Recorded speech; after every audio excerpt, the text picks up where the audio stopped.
Olá, sejam bem-vindos à 28ª lição da Escola Bíblica Dominical. E o nosso combate de hoje será apresentar a falácia da doutrina Mormon, sustentada por Joseph Smith. O texto áureo da nossa lição encontra-se em Atos dos Apóstolos, capítulo 17 e versículo 11, que diz: Ora, estes foram mais nobres do que os que estavam em Tessalónica. Estes quem? Os crentes de Bereia. Porque de bom grado receberam a palavra, examinando cada dia nas Escrituras se estas coisas eram assim. É desta forma que somos escola da fé bíblica. Em cada tema abordado hoje, procurarei responder a 3 perguntas fundamentais: o que diz o texto bíblico, o que ensina a doutrina, a sã doutrina, e qual a conclusão bíblica e aplicação prática para o crente. É assim que fazemos discipulado cristocêntrico. Nesta lição, teremos também perguntas reflexivas e terminaremos, como é hábito, com oração. Dado a este tema ser longo, tentarei ser breve nas citações bíblicas, aconselhando que possam depois conferir o contexto dos versos nas vossas Bíblias.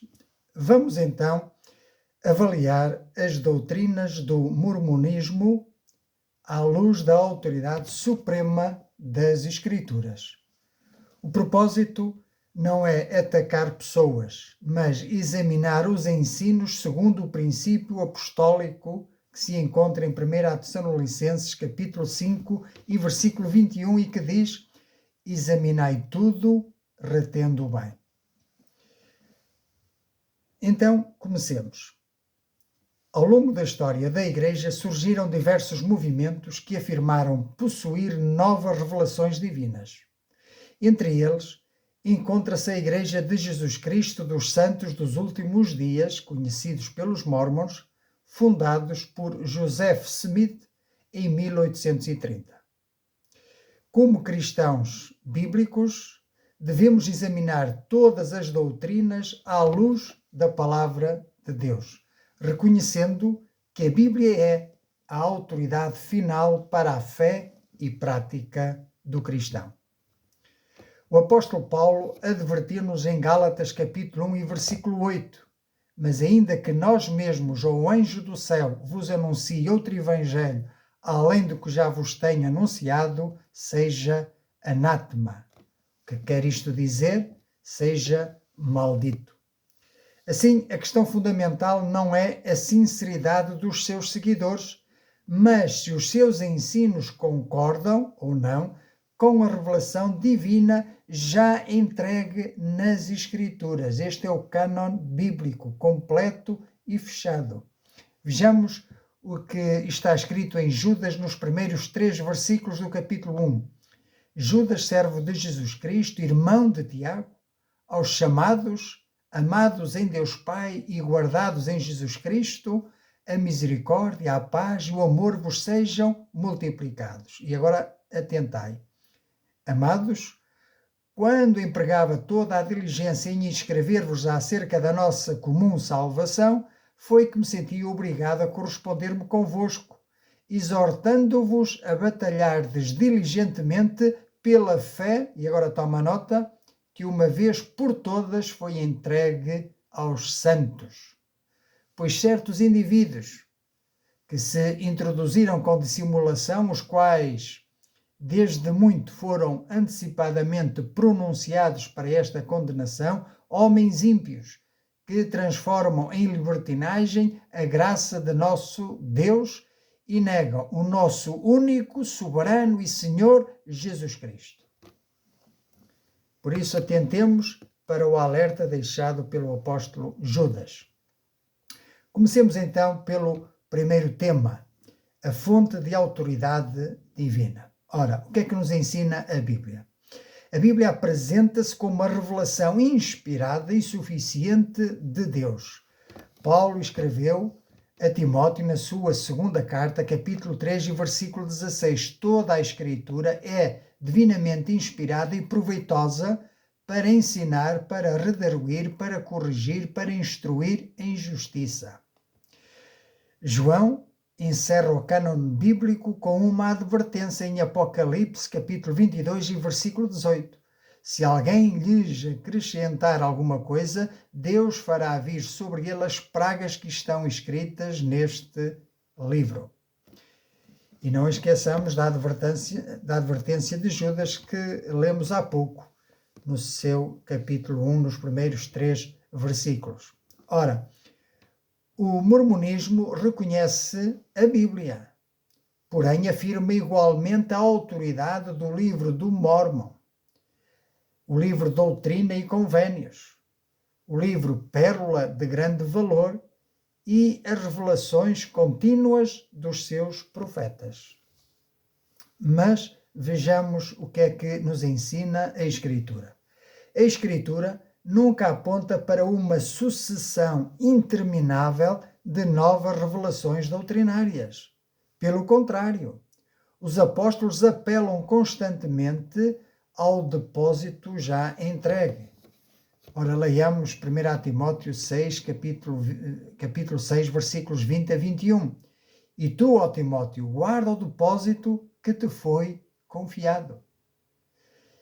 E avancemos para a 2 Timóteo, capítulo 1, versículos 10 a 14. Leiam depois o contexto todo em casa, por favor. Em que ele repete e diz: Ele, Cristo, é poderoso para guardar o meu depósito até àquele dia.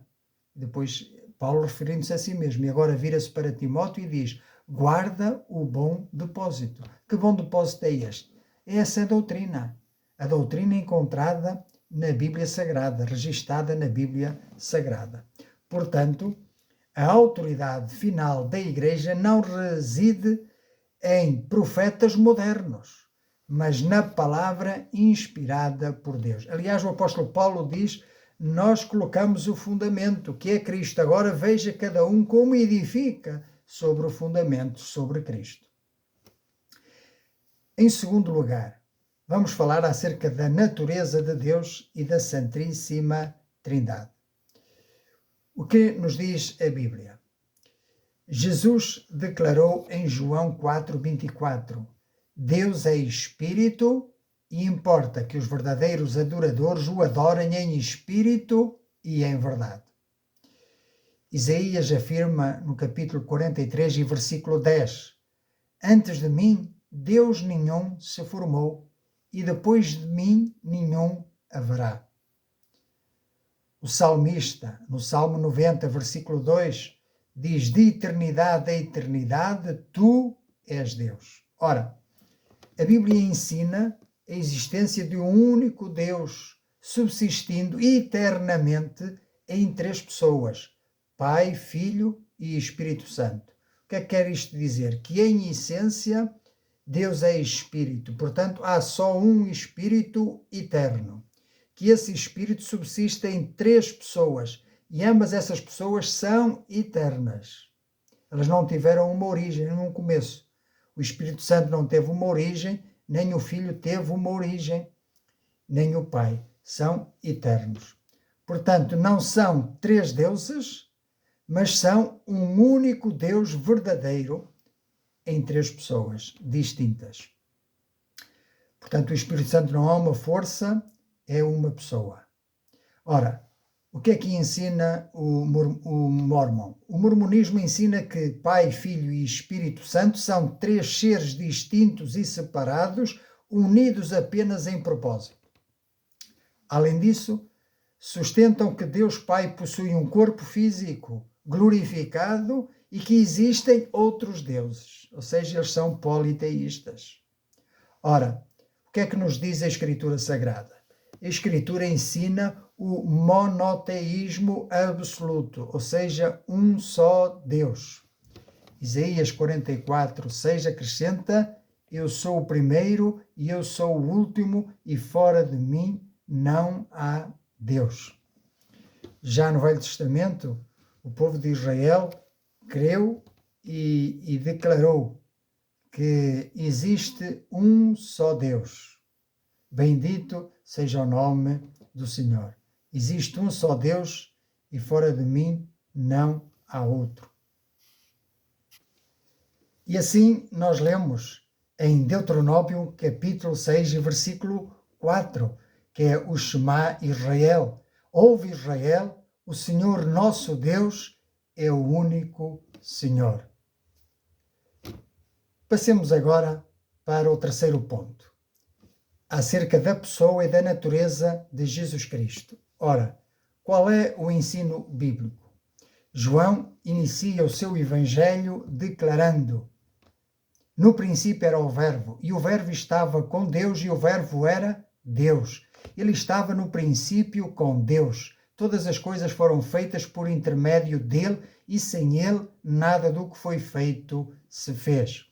E Paulo escreve aos Colossenses, no capítulo 1, versículos 13 a 20, que ele nos libertou do império das trevas, nos transportou para o reino do Filho do seu amor, no qual temos a redenção, a remissão dos pecados. Esta é a imagem do Deus invisível, o primogênito de toda a criação, pois nele foram criadas todas as coisas nos céus e sobre a terra, as visíveis e as invisíveis, sejam tronos, sejam soberanias, quer principados, quer potestades, tudo foi criado por meio dele e para ele. Ele é antes de todas as coisas e nele tudo subsiste. Ele é a cabeça do corpo da igreja. Ele é o princípio, ele é o primogênito dentre os mortos, para em todas as coisas ter a primazia, porque aprove a Deus que nele residisse toda a plenitude e que, havendo feito a paz pelo sangue da sua cruz, por meio dele reconciliasse consigo mesmo todas as coisas, quer sobre a terra, quer nos céus. Ora, aqui temos uma descrição completa de quem é o Senhor Jesus Cristo. Portanto, Cristo não é uma criatura, ele é o Criador. Ele é o Deus encarnado, o Deus feito homem, na pessoa do Senhor Jesus. Ele possui divindade. Vamos dizer assim, em Colossenses 2,9, diz que porque nele habita corporalmente toda a plenitude da divindade. Ou seja, ele não é 50% Deus e 50% homem, não. Ele é 100% Deus, porque nele habita toda a plenitude da divindade, e ele é 100% homem, porque ele encarnou, fez-se homem no seio da Virgem Maria. Ora, o que é que ensina Joseph Smith? Olha, ele ensina que Jesus é um ser distinto do Pai, gerado espiritualmente antes da criação do mundo. Ora, se ele foi gerado, então já não é eterno. Não é assim que a Bíblia nos mostra. E em algumas formulações mormons clássicas, Jesus é considerado o irmão espiritual de todos os homens. Mas o que nos diz a Bíblia? A Bíblia apresenta Cristo como sendo eterno, incriado e plenamente Deus.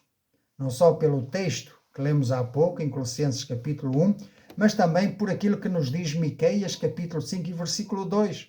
Declara que as suas saídas são desde os tempos antigos, desde os dias da eternidade. Cristo não veio à existência, ele existe eternamente. Bendito seja o nome do Senhor. Aliás, temos aquela afirmação famosa do Senhor Jesus no Evangelho de João, se a memória não me falha, capítulo 8, em que Jesus diz: eu sou. Aliás, em João aparece 7 vezes, 7 afirmações em que Jesus diz: eu sou. Eu sou o caminho, a verdade e a vida. Eu sou o pão vivo que desceu dos céus. Eu sou a luz do mundo. Eu sou a porta. Enfim. E o que é que significa a expressão eu sou? Aliás, quando foram prender Jesus no monte, no Jardim das Oliveiras, ele perguntou: a quem procurais? E eles disseram: a Jesus de Nazaré. E Jesus respondeu: eu sou. E naquele momento caíram todos por terra. Ora, esta afirmação, eu sou, foi a mesma quando Deus apareceu a Moisés e Moisés lhe perguntou: então vais-me enviar para libertar o povo? Vou ir ter com o faraó? E A quem é que eu vou apresentar como sendo o meu Deus? Então Deus disse: eu sou o que sou. Bendito seja o nome do Senhor. Então nós vemos que Jesus é Deus. Sendo Deus, não pode ter tido uma origem, um início, não pode ter sido criado. Avancemos para o quarto ponto: a salvação e a expiação. A expiação é a redenção, a remissão dos nossos pecados. Ora, o que é que nos diz a Bíblia? Em Efésios capítulo 2, versículos 8 a 10, acerca da salvação. Porque pela graça sois salvos mediante a fé, e isto não vem de vós, é dom de Deus, não de obras, para que ninguém se glorie. Pois somos feitura dele, criados em Cristo Jesus, para as boas obras, as quais Deus de antemão preparou para que andássemos nelas.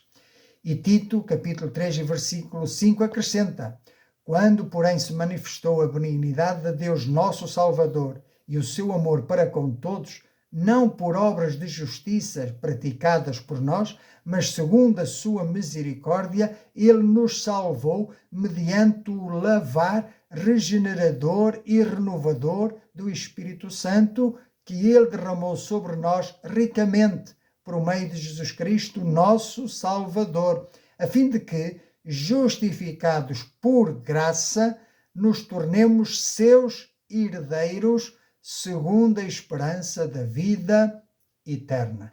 Então, nada é por merecimento, nem a nossa salvação, nem a nossa herança. Bendito seja o nome do Senhor. Somos feitos filhos de Deus pela fé e, como filhos adotivos, temos direito à herança. Bendito seja o nome do Senhor. Então, a salvação é inteiramente fruto da graça divina recebida pela fé. As boas obras são uma consequência da salvação e não a sua causa. Vejamos então qual o ensino mórmon. Ora, o mormonismo ensina que a graça é necessária, mas associa a salvação plena à obediência às ordens, às leis e às exigências da Igreja. A doutrina mórmon ensina também que a salvação geral, aqui referindo-se à ressurreição, é para todos, mas que a exaltação, a vida eterna no reino mais elevado, depende estritamente das obras, obediência às leis mórmons, casamentos no templo e dízimos. Mas sobre este tema da exaltação vou desenvolver um pouquinho mais à frente. Façamos então uma avaliação bíblica acerca da salvação, como é obtida, pela fé ou pela fé mais obras. A justificação, segundo a Bíblia, é um ato completo, definitivo da graça divina. Vejamos o que é que a Bíblia afirma em Romanos capítulo 5, nos primeiros 2 versículos. Justificados, pois, mediante a fé, temos paz com Deus por meio de nosso Senhor Jesus Cristo, por intermédio de quem obtivemos igualmente acesso pela fé a esta graça na qual estamos firmes e gloriamo-nos na esperança da glória de Deus. A obra de Cristo na cruz foi perfeita e suficiente. Em João, capítulo 19, versículo 30, Jesus bradou do alto da cruz: Telestai, está consumado.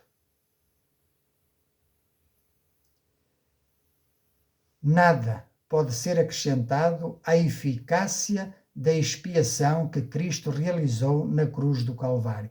A Bíblia afirma que sem derramamento de sangue não há remissão de pecados. E ali os nossos pecados foram redimidos.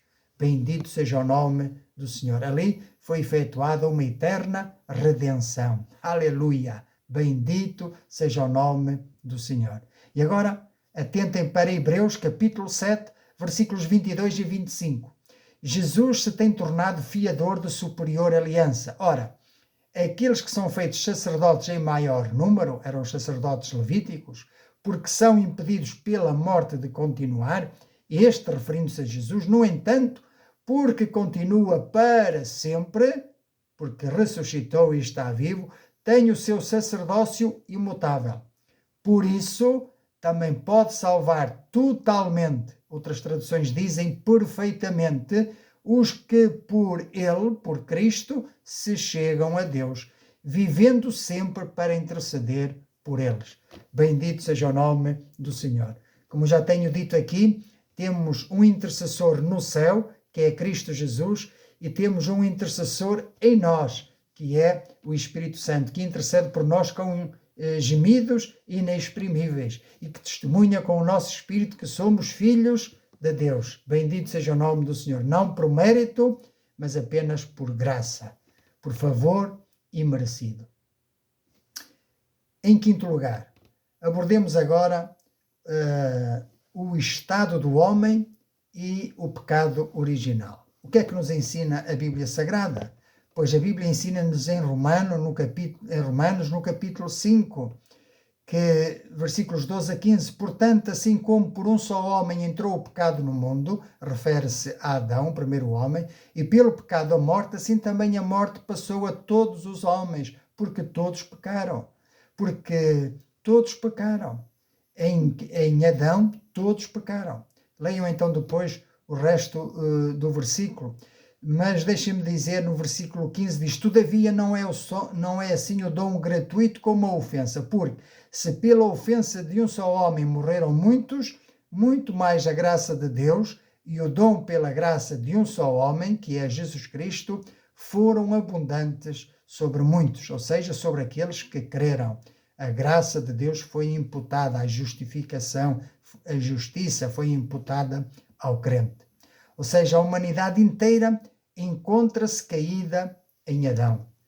E em Romanos capítulo 3, versículos 21 a 26, diz que agora sem lei se manifestou a justiça de Deus, testemunhada pela lei e pelos profetas. Justiça de Deus mediante a fé em Jesus Cristo, para todos e sobre todos os que creem, porque não há distinção entre judeu e grego, pois todos pecaram e carecem da glória de Deus, sendo justificados gratuitamente por sua graça, mediante a redenção que há em Cristo Jesus, a quem Deus propôs no seu sangue, como propiciação mediante a fé, para manifestar a sua justiça, por ter Deus, na sua tolerância, deixado impunes os pecados anteriormente cometidos, mas tendo em vista a manifestação da sua justiça no tempo presente, para ele mesmo ser justo e justificador daquele que tem fé em Jesus.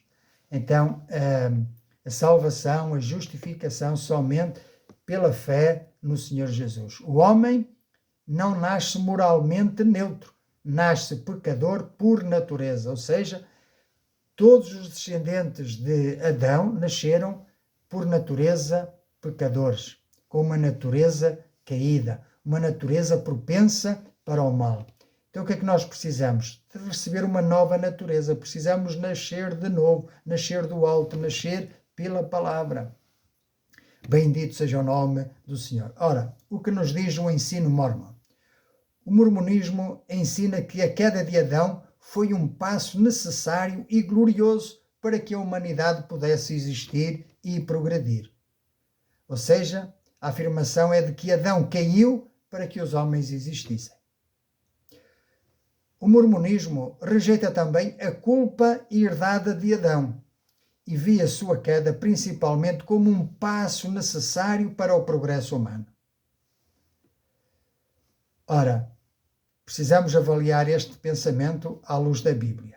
E a Escritura apresenta a queda como uma tragédia espiritual universal, pois diz que por um todos pecaram e todos estão destituídos da glória de Deus. E por isso também por um, ou seja, Jesus Cristo, por ele, precisamos ser salvos dessa condenação eterna. Em Efésios, no capítulo 2, e nos versículos 1 a 10, fala-nos acerca disto, da nossa condição. Olha, logo no versículo 1 diz que ele vos deu vida, estando vós mortos nos vossos delitos e pecados, nos quais andastes outrora, segundo o curso deste mundo, segundo o príncipe da potestade do ar, do espírito que agora atua nos filhos da desobediência, entre os quais também todos nós outrora andávamos segundo as inclinações da nossa carne, fazendo a vontade da carne e dos pensamentos. Então, porque é que nós andávamos fazendo a vontade da nossa carne e dos pensamentos? Por causa da nossa natureza caída e herdada de Adão. E então continua dizendo, e éramos por natureza filhos da ira, como também os demais. Mas no versículo 4 surge um mas. Mas Deus, sendo rico em misericórdia, por causa do grande amor com que nos amou, e estando nós mortos em nossos delitos, nos deu vida juntamente com Cristo. Pela graça sois salvos, e juntamente com Ele nos ressuscitou e nos fez assentar nos lugares celestiais em Cristo Jesus. Leiam depois o resto dos versículos, para contextualizar a mensagem.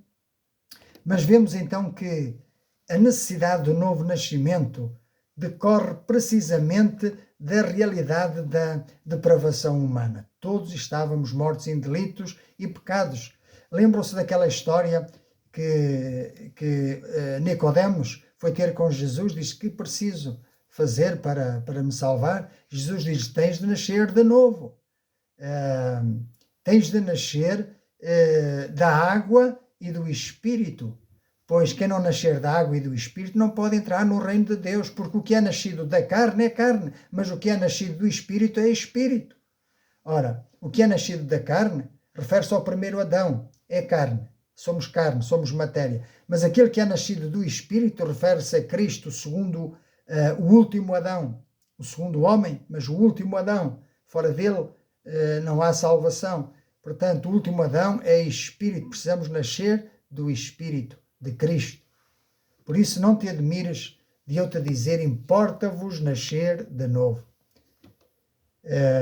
Este é o novo nascimento pelo qual todos precisamos passar para sermos salvos. Ora, o sexto ponto, acerca do Evangelho de Joseph Smith. O que é que a Bíblia nos ensina? 2 Coríntios, capítulo 11, versículos 1 a 4.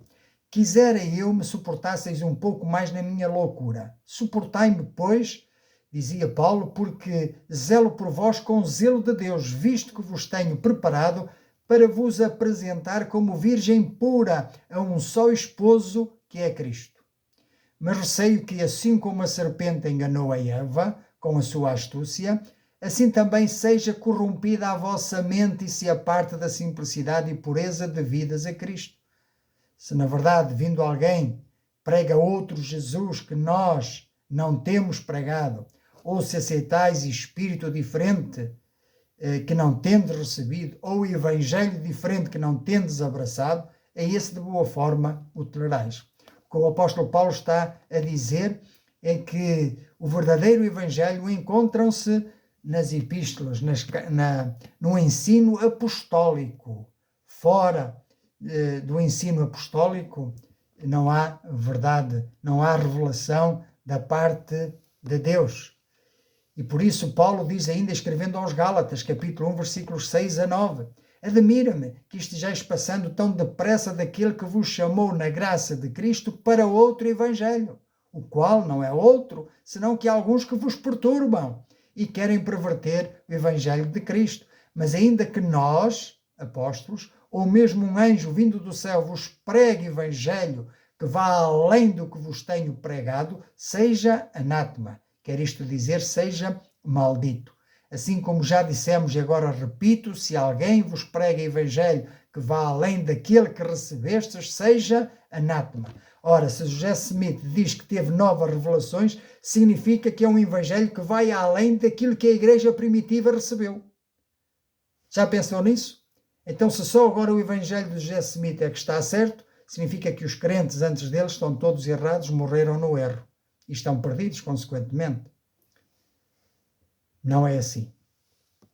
Ora, o ensino mormon, José Smith afirmou ter recebido novas revelações através de visitas angélicas. E, segundo ele, foi-lhe dada a responsabilidade, a tarefa de restaurar o verdadeiro evangelho perdido após a era apostólica. São afirmações dele, não são afirmações bíblicas. Porque o que nos diz a Bíblia, a igreja primitiva, o que nós podemos constatar na história do cristianismo é que a igreja primitiva nunca ensinou uma apostasia universal. Diz que no final muitos apostatarão da fé, nunca falou da totalidade. E, portanto, se assim fosse, acabaria por anular completamente o Evangelho, não é? Mas Mateus, capítulo 16, versículo 18, o Senhor Jesus prometeu: edificarei a minha igreja e as portas do inferno não prevalecerão contra ela. Se houvesse uma apostasia total, significaria que Jesus mentiu, que Jesus não teria poder para conservar a sua igreja. Mas o apóstolo Paulo, como vamos ler, repare bem, ele quer entregar a Cristo uma igreja irrepreensível, gloriosa. Ora, portanto, a alegação de uma restauração total contradiz a promessa do próprio Senhor e a doutrina dos apóstolos. Ou seja, se a igreja totalmente se tivesse depravado, era preciso uma restauração total, mas jamais a igreja vai ser depravada totalmente, na sua totalidade, porque o Senhor edifica a sua igreja e as portas do inferno não prevalecerão contra ela, e sempre haverá um remanescente fiel. Bendito seja o nome do Senhor. Continuemos então com Efésios capítulo 5, versículos 24 a 28. Como, porém, a igreja está sujeita a Cristo, assim também as mulheres sejam em tudo submissas ao seu marido. Maridos, amai a vossa mulher, como também Cristo amou a igreja e a si mesmo se entregou por ela. Agora repara, para que a santificasse, tendo-a purificado por meio da lavagem da água pela palavra, para a apresentar a si mesmo igreja gloriosa, sem mácula, sem ruga, nem coisa semelhante, porém santa e sem defeito. Assim também os maridos devem amar a sua mulher como ao próprio corpo. Quem ama a esposa a si mesmo se ama. Está a falar acerca do matrimónio, mas está comparando com o casamento entre Cristo e a igreja. E então a igreja é uma noiva pura que vai ser apresentada ao noivo, que é Cristo. Bendito seja o nome do Senhor. E 1 Timóteo capítulo 4, versículo 9, diz o apóstolo Paulo: fiel é esta palavra e digna de inteira, de total aceitação. Bendito seja o nome do Senhor. Avancemos agora para o 7º ponto: o sacerdócio e o batismo pelos mortos. O Novo Testamento fala acerca do sacerdócio universal de todos os crentes. Em 1 Pedro, capítulo 2, versículo 9, vós sois a geração eleita, o sacerdócio real. E em Hebreus 7:24 diz que Cristo é o único sumo sacerdote eterno, pois ele tem um sacerdócio perpétuo. Quanto ao destino eterno, nós lemos em Hebreus capítulo 9 e versículo 27, aos homens está ordenado morrerem uma vez, vindo depois disso o juízo. Ora, o que é que nos ensinam os mormons? O mormonismo possui uma estrutura sacerdotal própria e pratica o batismo vicário pelos mortos, como se eles pudessem salvar depois da morte. A Bíblia diz que depois da morte há o juízo. E nós partimos desta vida ou salvos ou perdidos. A escolha é aqui e agora. Ninguém pode ficar em cima da ponte, ninguém pode ter uma posição neutra. Ou somos a favor de Cristo ou somos contra Cristo. A única referência que encontramos a esse respeito encontra-se em primeira da carta do apóstolo Paulo aos Coríntios, capítulo 15, versículo 29. De outra maneira, que farão os que se batizam por causa dos mortos, se absolutamente os mortos não ressuscitam, porque se batizam por causa deles? Ou seja, Paulo está a falar acerca da ressurreição do Senhor Jesus. Muitos não acreditavam na ressurreição. Ora, se Cristo não ressuscitou, então nós permanecemos mortos em nossos delitos e pecados. Mas, por outro lado, se não acreditam na ressurreição, porque é que dizem alguns de vós, ou porque é que se batizam por causa dos mortos? Havia ali uma contradição entre eles, e foi só por causa disto que Paulo citou esta frase. Mas isto descreve uma prática conhecida dos coríntios. Mas Paulo não está a aprovar o batismo pelos mortos, nem está a estabelecer uma nova doutrina do batismo pelos mortos, apenas está a citar um conhecimento geral que eles tinham. Ou seja, a salvação deve ser recebida durante esta vida pela fé em Cristo, pois após a morte vem o juízo. Bom, estamos a chegar quase ao fim e, como prometido, falar-vos um pouco acerca daquilo que os mormons chamam a exaltação do homem e a pluralidade de Deus. Ou seja, para eles o homem vai tornar-se divino e, portanto, precisamos falar acerca disto. A doutrina mormon da exaltação contradiz frontalmente o ensino claro das Escrituras, pois Isaías 43 diz 43:10 diz: antes de mim Deus nenhum se formou e depois de mim nenhum haverá. Em Isaías 44:6 diz: fora de mim não há Deus. Em Isaías 44:8 diz: não há outra rocha que eu conheça. Em Isaías 45:5 diz: eu sou o Senhor e não há outro. Ora, o testemunho bíblico é inequívoco. Existe um único Deus eterno, incriado, omnipotente e incomparável. O homem não evolui para a divindade. O homem é salvo pela graça, transformado pela glória de Cristo e permanecerá para sempre um adorador do único Deus verdadeiro. Bendito seja o nome do Senhor. Portanto, a maior esperança do crente não é tornar-se um Deus, é contemplar eternamente a glória de Deus revelada em Jesus Cristo.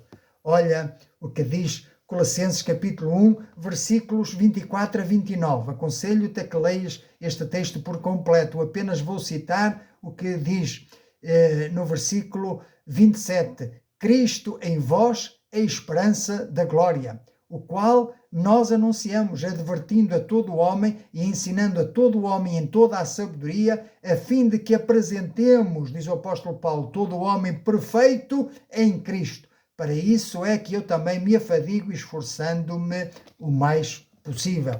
Ou seja, não há perfeição fora de Cristo. O homem, Paulo está a ensinar, a doutrinar, para que o homem possa ser perfeito em Cristo. Bendito seja o nome do Senhor. Portanto, fora de Cristo não há perfeição. Eu poderia resumir isto numa frase, que é: segundo o mormonismo, a diferença entre Deus e o homem é uma diferença de grau. Segundo a Bíblia, é uma diferença de natureza. Ou seja, Deus é eternamente o Criador e o homem, mesmo que glorificado, permanece eternamente criatura. Bendito seja o nome do Senhor. Uma criatura glorificada, mas criatura. Concluímos então este combate à falácia da doutrina mormon com um seguinte resumo. O exame que fizemos das Escrituras demonstra divergências profundas entre a teologia mormon e a fé cristã histórica. A Bíblia ensina um só Deus eterno e verdadeiro. A Bíblia ensina a Trindade divina. A Bíblia ensina Cristo como Deus eterno e Criador. A Bíblia ensina salvação somente pela graça, mediante a fé. A Bíblia ensina a suficiência das Escrituras. O cânon está completo. A Bíblia ensina a suficiência da obra expiatória de Cristo.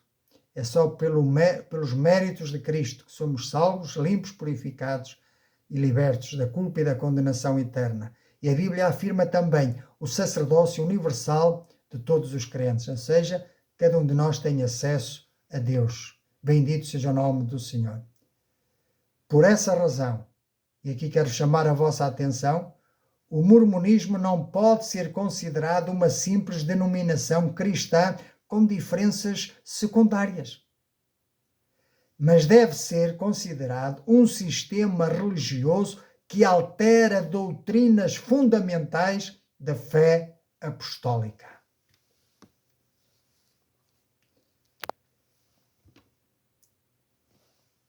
Chegados aqui, quero fazer um apelo à vossa consciência, um apelo a cada um de vós que examine honestamente a sua consciência perante o Senhor, à luz da palavra de Deus. Depois de examinarmos as Escrituras, a questão decisiva não é o que um homem ou uma igreja ou uma tradição ensinam, mas a questão é, de facto, o que é que Deus revelou na sua palavra? Conhecer, saber. Pois o Senhor Jesus declarou: santifica-os na tua verdade. A tua palavra é a verdade. João 17:17. Por isso eu quero deixar aqui 3 perguntas de reflexão, uma reflexão sincera diante de Deus.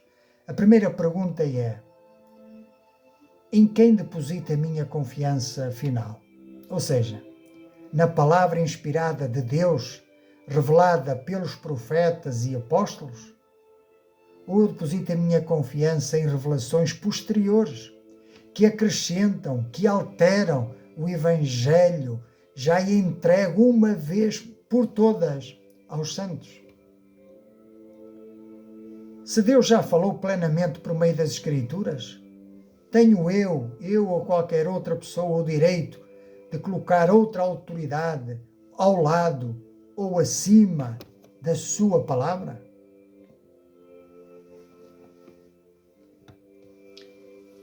Quem é Jesus Cristo para mim? Creio no Cristo eterno, incriado, Deus manifestado em carne, revelado nas Escrituras? Ou creio apenas num conceito de Cristo moldado por doutrinas que diferem do testemunho apostólico?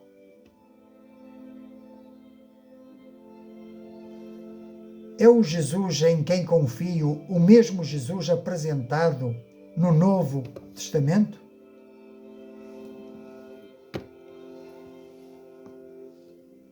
Terceira e última pergunta. Estou a confiar exclusivamente na graça de Deus e na obra perfeita de Cristo na cruz? Ou estou a confiar parcialmente em obras, em méritos pessoais, em rituais, instituições ou esforços humanos? Então, se hoje comparecesse perante Deus, poderia dizer com sinceridade que a minha única esperança é Jesus Cristo?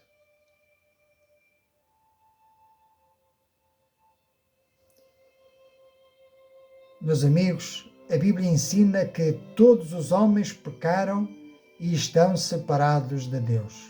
Como lemos em Romanos 3:23, porque todos pecaram e destituídos estão da glória de Deus. A palavra de Deus também declara em 1 Timóteo capítulo 2 e versículo 5, há um só Deus e um só mediador entre Deus e os homens, Jesus Cristo, homem. Portanto, nenhuma igreja pode salvar, nenhum profeta moderno pode salvar, nenhum sistema religioso pode salvar, nenhuma obra humana pode apagar o pecado. Somente Jesus Cristo salva, pois Ele viveu sem pecado.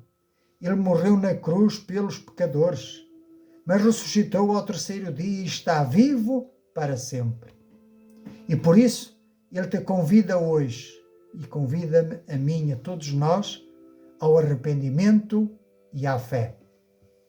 Então, se reconheces que tens seguido caminhos contrários à palavra de Deus, não endureças o teu coração.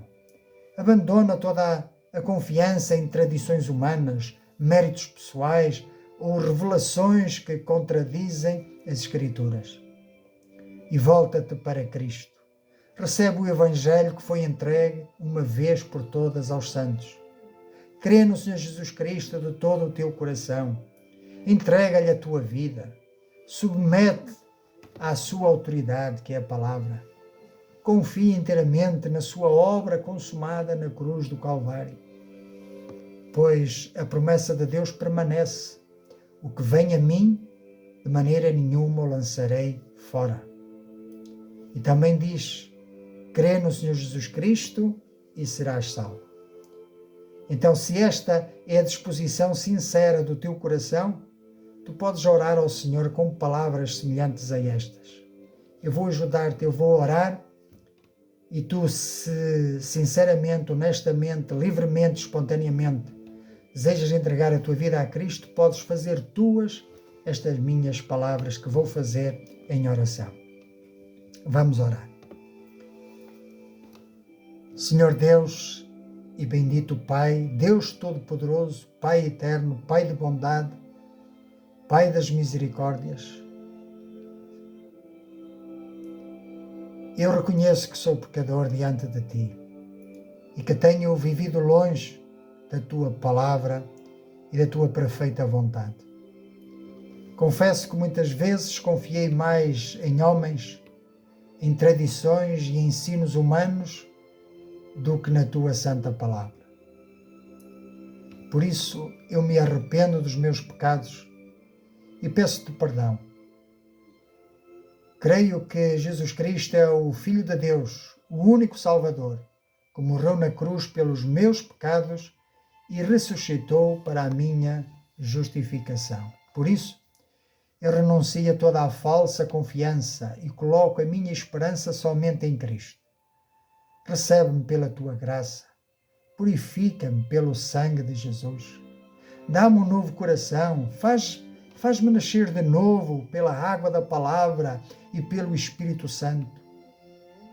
Ajuda-me a amar a Tua palavra, a seguir a Cristo e a viver para a Tua glória. Obrigado porque a salvação não depende das minhas obras, mas da obra perfeita de Jesus. Entrego-te hoje a minha vida. Recebo Jesus Cristo como meu único Senhor e suficiente Salvador. Em nome de Jesus. Amém. E que tudo seja para a Tua honra e para a Tua glória. Amém. Eu quero dar os parabéns se fizeste esta oração com sinceridade e com honestidade. Eu quero dizer-te que a partir de agora, pela fé, te tornaste um filho de Deus. E a palavra de Deus é o meio pelo qual Deus vai falar contigo. E a oração é o meio pelo qual tu irás falar com Deus. E agora, se me permites, um outro conselho. Junta-te com outras pessoas que tenham esta fé bíblica, para que assim possamos crescer no conhecimento e na graça do nosso Senhor e Salvador, Jesus Cristo. Por isso, sem mais delongas, despeço-me até ao próximo domingo, até à nossa próxima aula da Escola Bíblica Dominical, se Deus permitir. Até lá e que Deus te abençoe.